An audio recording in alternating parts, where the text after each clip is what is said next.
Hey guys, welcome back.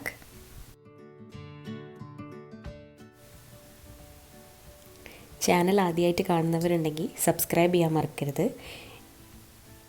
ഇതുപോലെ ചാനലിലേക്ക് പോയി കഴിഞ്ഞാൽ സബ്സ്ക്രൈബ് എന്നുള്ളൊരു ബട്ടൺ കാണാൻ പറ്റും. അത് ക്ലിക്ക് ചെയ്ത് കൊടുക്കുക. അപ്പം അത് സബ്സ്ക്രൈബ്ഡ് ആയിട്ട് മാറും. അതുപോലെ ഒരു ബെല്ലൈക്കണും വരും.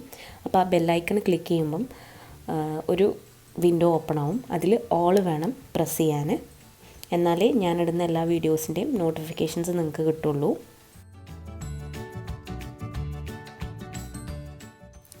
ഞാൻ ഇന്ന് വന്നിട്ടുള്ളത് ഒരു പഴംപൊരി റെസിപ്പി ആയിട്ടാണ്. അതെങ്ങനെ ചെയ്യാൻ നോക്കാം. നാടൻ രീതിയിൽ ചായക്കട സ്റ്റൈൽ പഴംപൊരി. ഞാനിവിടെ 3 പഴത്തിലേക്കുള്ള മെഷർമെൻറ്റാണ് പറയുന്നത്. അപ്പം ഒരു മിക്സിയുടെ ജാറിലേക്ക് 10 ടേബിൾ സ്പൂൺ മൈദപ്പൊടി എടുക്കുക.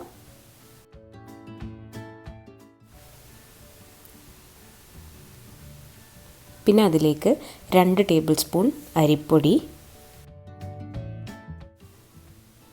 പിന്നെ 1.5 ടേബിൾ സ്പൂൺ ചോറ്,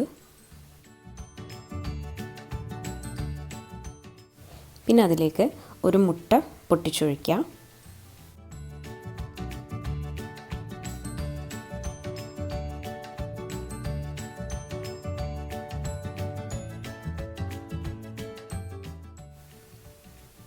ഇനി അതിലേക്ക് 1/4 ടീസ്പൂൺ ബേക്കിംഗ് സോഡ ചേർത്ത് കൊടുക്കാം. പിന്നെ അതിലേക്ക് ഉപ്പാണ് ചേർക്കേണ്ടത്. 1/4 ടീസ്പൂൺ ഉപ്പ്.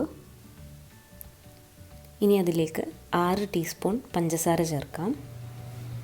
ഇനി ഇതിലേക്ക് ഏകദേശം 1/4 കപ്പ് വെള്ളം. ഇനി ഇതിലേക്ക് ഏലക്കായയാണ് ചേർക്കേണ്ടത്. 4 ഏലക്കായ. അങ്ങനെ അരച്ചെടുത്തിട്ടുള്ളതാണിത്. ഇതൊരു ബൗളിലേക്ക് മാറ്റാം. എന്നിട്ട് റെസ്റ്റ് ചെയ്യാൻ വെക്കണം.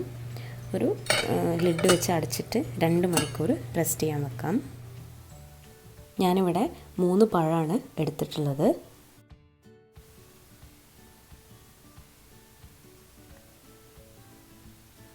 പഴത്തിൻ്റെ തോല് കളഞ്ഞ ശേഷം നീളത്തിൽ കട്ട് ചെയ്യുക. ഇങ്ങനെ തന്നെ കട്ട് ചെയ്യണം എന്നൊന്നുമില്ല. ഇഷ്ടമുള്ള രീതിയിൽ കുറച്ച് കട്ട് ചെയ്തെടുത്താൽ മതി.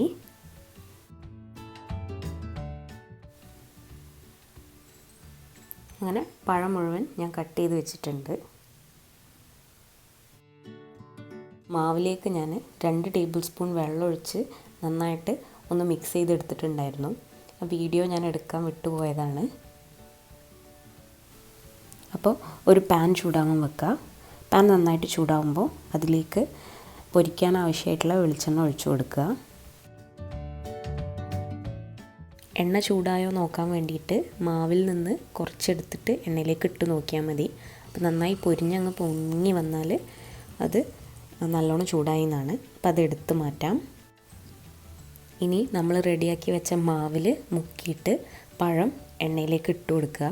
ഞാൻ അതിൻ്റെ വീഡിയോ എടുക്കാൻ വിട്ടുപോയി. അപ്പോൾ ഇതെല്ലാം കഴിഞ്ഞ് ഫോൺ ചെക്ക് ചെയ്യുമ്പോഴാണ് അതിൻ്റെ വീഡിയോ ഇല്ല എന്നുള്ളത് മനസ്സിലായത്. അപ്പോൾ സോറി. ഒന്നുമില്ല, നമ്മൾ ഓരോ പീസ് ആയിട്ട് എടുത്തിട്ട് മാവിൽ മുക്കി എണ്ണയിലേക്ക് ഇട്ട് കൊടുത്താൽ മതി. അപ്പോൾ ശ്രദ്ധിക്കാനുള്ളത് എന്താണെന്ന് വെച്ചാൽ ഒരെണ്ണ ഇട്ടിട്ട് ഒന്നതാവുന്ന വരെ വെയിറ്റ് ചെയ്യുക. എന്നിട്ട് അടുത്തതിടുക. എന്നാലേ ഉള്ളൂ നല്ല വൃത്തിയിൽ കിട്ടുക. അല്ലെങ്കിൽ തമ്മിൽ ഒട്ടിപ്പിടിച്ച് പോവും. അപ്പോൾ ഒരു വശം ഏകദേശം ഒരു ഗോൾഡൻ ബ്രൗൺ ആകുമ്പോൾ തിരിച്ചിട്ട് കൊടുക്കാം. 2 വശവും ഗോൾഡൻ ബ്രൗൺ നിറമാകുമ്പോൾ നമുക്ക് ഇത് എണ്ണയിൽ നിന്ന് കോരി മാറ്റാം. ഇപ്പോൾ ഞാൻ അവസാനത്തെ ബാച്ച് പഴമാണ് പൊരിച്ചുകൊണ്ടിരിക്കുന്നത്. ആ സമയത്ത് മാവ് ഏകദേശം ഇത്രേ ബാക്കി വന്നിട്ടുള്ളൂ.